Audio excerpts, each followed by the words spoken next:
Hello there, Mr. Fox here. We are now going to read Chapter 9 of Facts About Titanic, about the maiden voyage. The last time we read, she just left Cherbourg. She was 2 hours behind schedule. She is now leaving Queenstown, which is called Cove.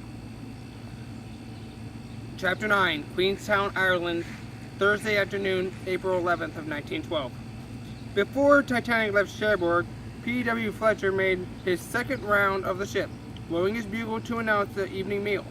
Most of the passengers took advantage of the opportunity to make their way to the various dining saloons. After the evening meal, many of the passengers began the grand promenade or the big search, fancy expressions for exploring their floating palace. The sea evening was somewhat rough, but several passengers remarked how smoothly the Titanic handled the waves. There was little notice of any rocking or motion, and many commented that the only sense of movement came from the distant, hollow thumping of the engines.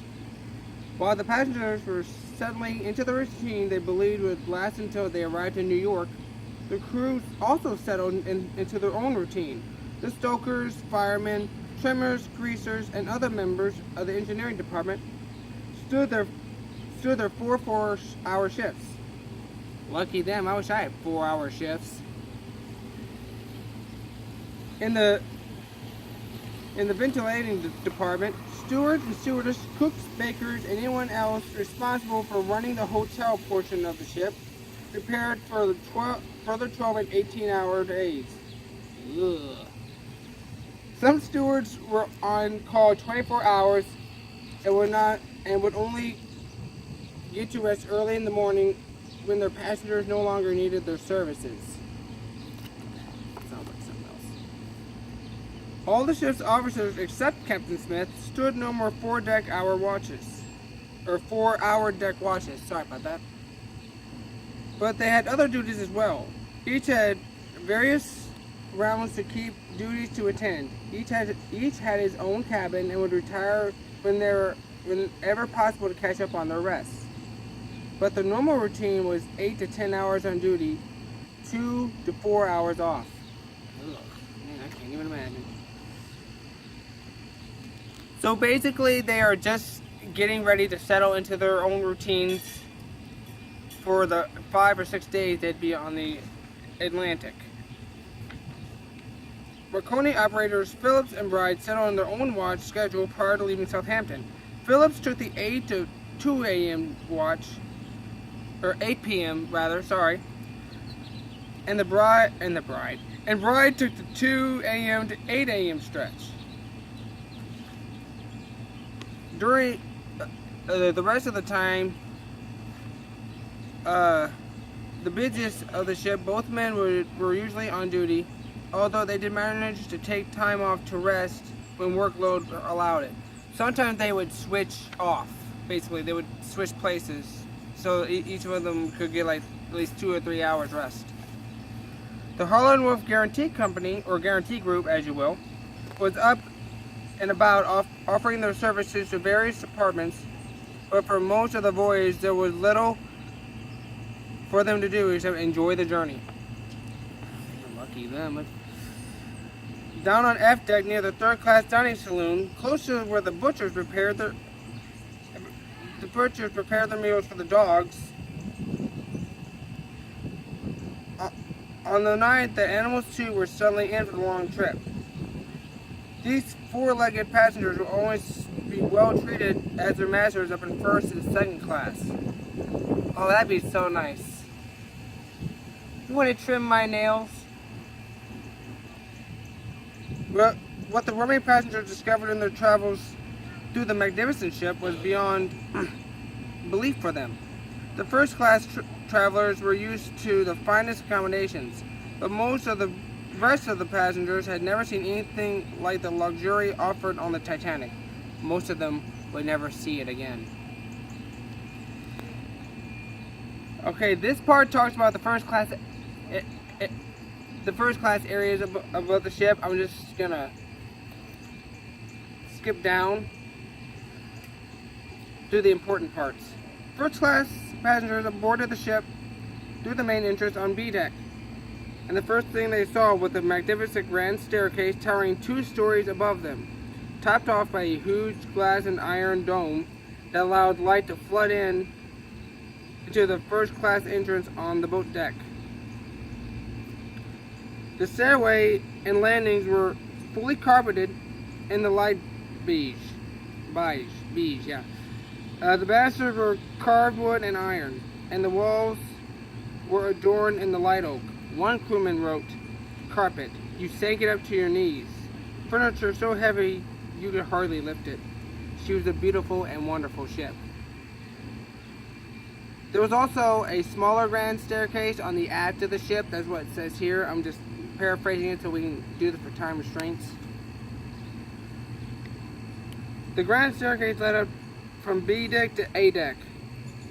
Partially enclosed and fully covered promenade ran 2/3 of the length of the ship on both sides. The promenade surrounded several rooms. The first class lounge, which was finished in green velvet and dual polished oak. The reading and writing room, which was made for women, but men can be in there too.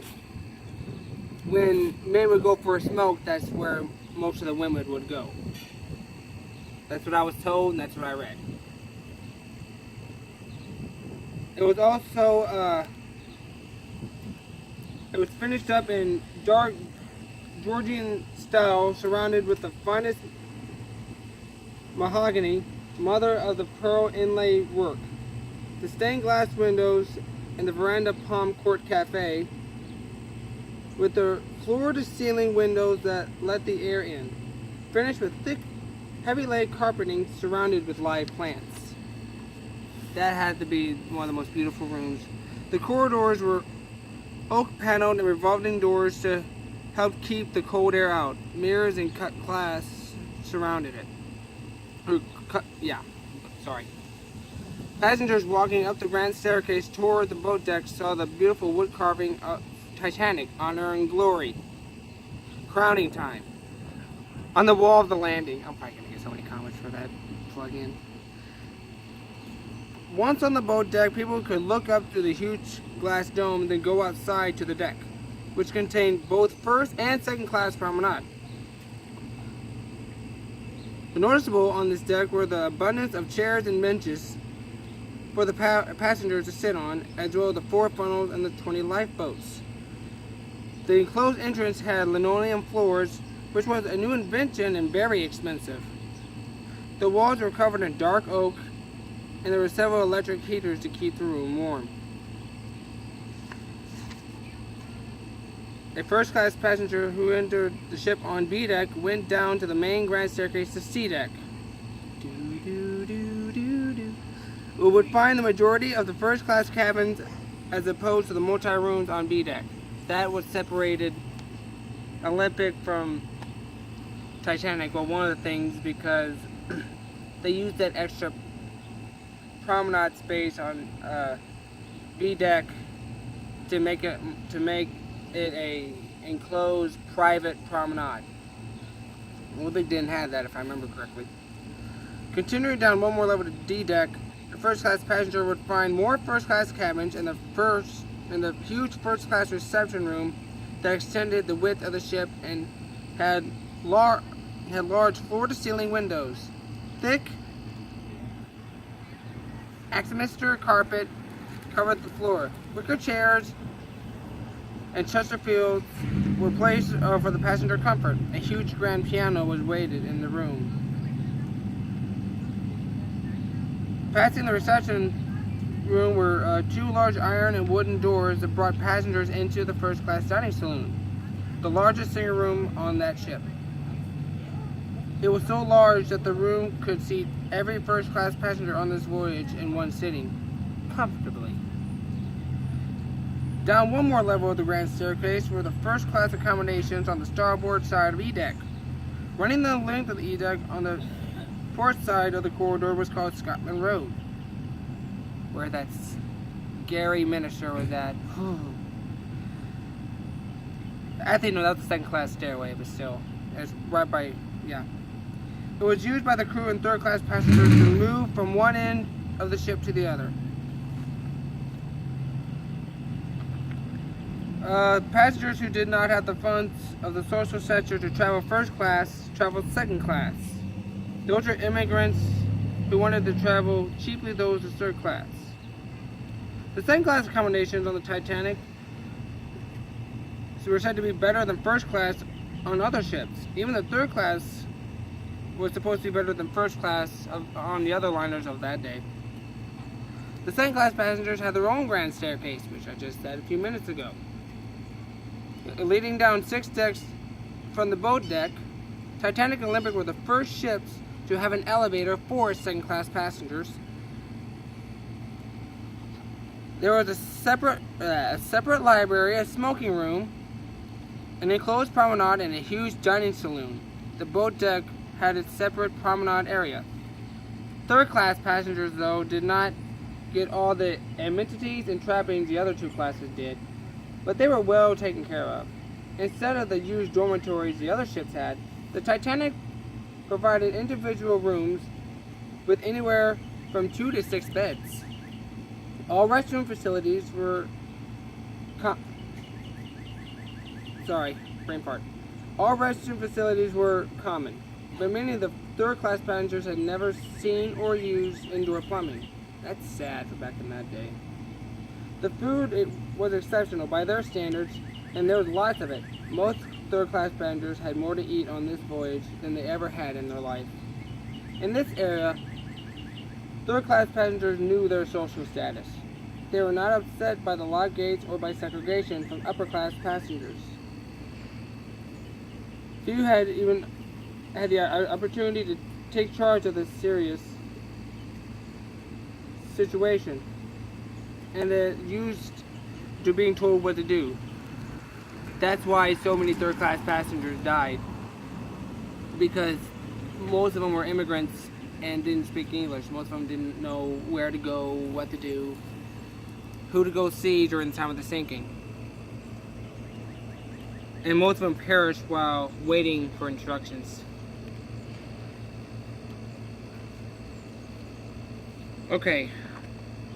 Queenstown. Throughout the night and into the morning of April 11th, the Titanic steamed toward her final port of call at Queenstown, Ireland. Breakfast was served and the passengers started to congregate on the decks while watching the landfall in the form of the southern coast of Ireland. Sorry, I tried to do that Ireland voice, but I have no accent. That's what Micah here says. 6:45 a.m. Father Francis Brown walked up to the boat deck and began taking pictures. These pictures are one of the only photos of the ship. Like I said to a guy in the comments the other day, there was White Star Line hired a guy, I forgot his name. She was supposed to take footage and more pictures of the main voyage, but sadly him and the footage and the photos he took went down with the ship to be lost forever. I can only imagine what more we would have seen if the ship didn't sink. Brown snapped a lot of pictures that morning, including images of passengers and crew. One showed that Titanic was not steering in a straight line, but in broad curves, because the officers were making course changes to test the compass. I heard that today in another video. Near the Cove Harbor light vessel, Titanic slowed to a stop and picked up the pilot who would guide the ship into the harbor. 11:30 a.m., Titanic was now 3 hours behind schedule, stopped into the harbor about 2 miles from shore because, once again, the harbor did not have facilities for a ship the size of the Titanic. Normally, Titanic would anchor 1 mile out from it, but because of the 3-hour delay in low tide, Titanic had to anchor a mile out further as usual. Ferried out on a half-an-hour run dock in Queenstown on the tenders Ireland and America were seven second-class passengers and 113 third-class passengers and 1,385 sacks of mail. Seven first-class passengers disembarked, including Father Brown, who was clutching his photograph plates. One of his last photos, he took more pictures, but including one of Captain Smith looking over the side of the starboard ridgeway.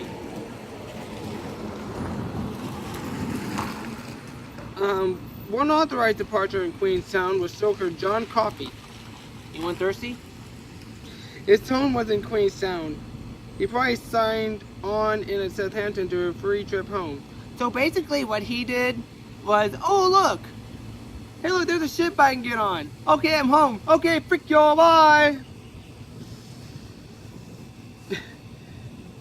Since leaving Southampton the day before, many of the passengers and crew had taken time to write letters to address to the many Titanic postcards the White Star Line had provided them.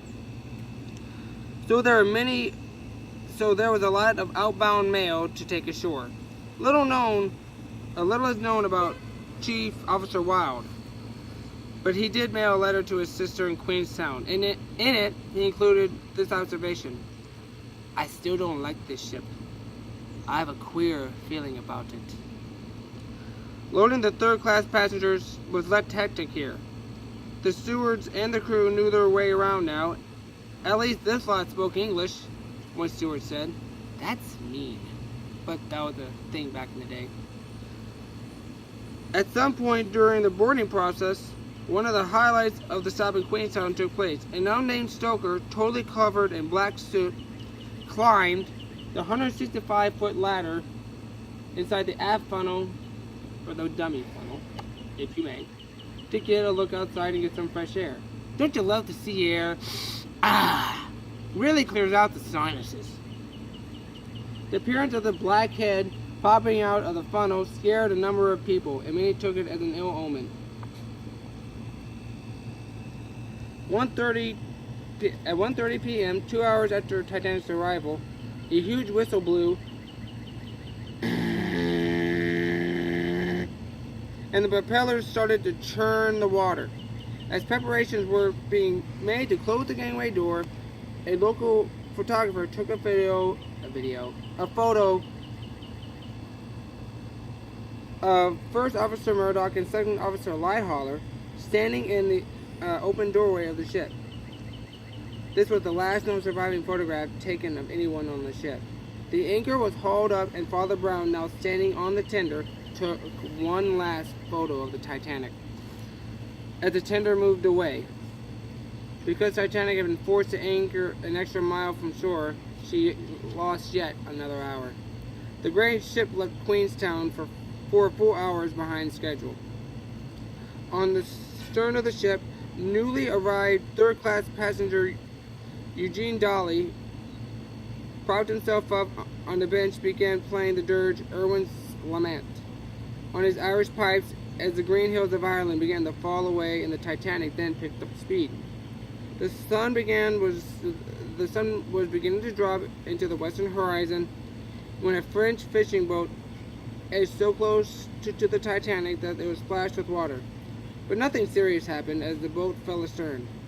So did the Irish coast. The next stop would be New York City in 6 days. Titanic was now steaming west into the sun and into history.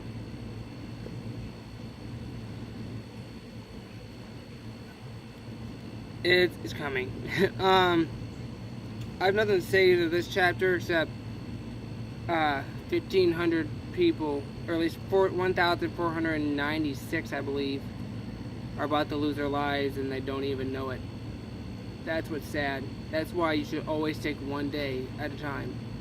God doesn't promise us each day. I'll probably do a two-parter either Friday or Sunday because I won't be able to do it Saturday because I'll be extremely busy. But I'll try to do what I can to finish the sinking. Thank you. Oh, thank you. Also, thank you so much for the 100 subscribers. Thank you so much. I hope I get up to 200 by at least 2 or 3 months. Keep liking, sharing, and keep telling your ocean liner friends to come to this channel because this is for y'all. Godspeed.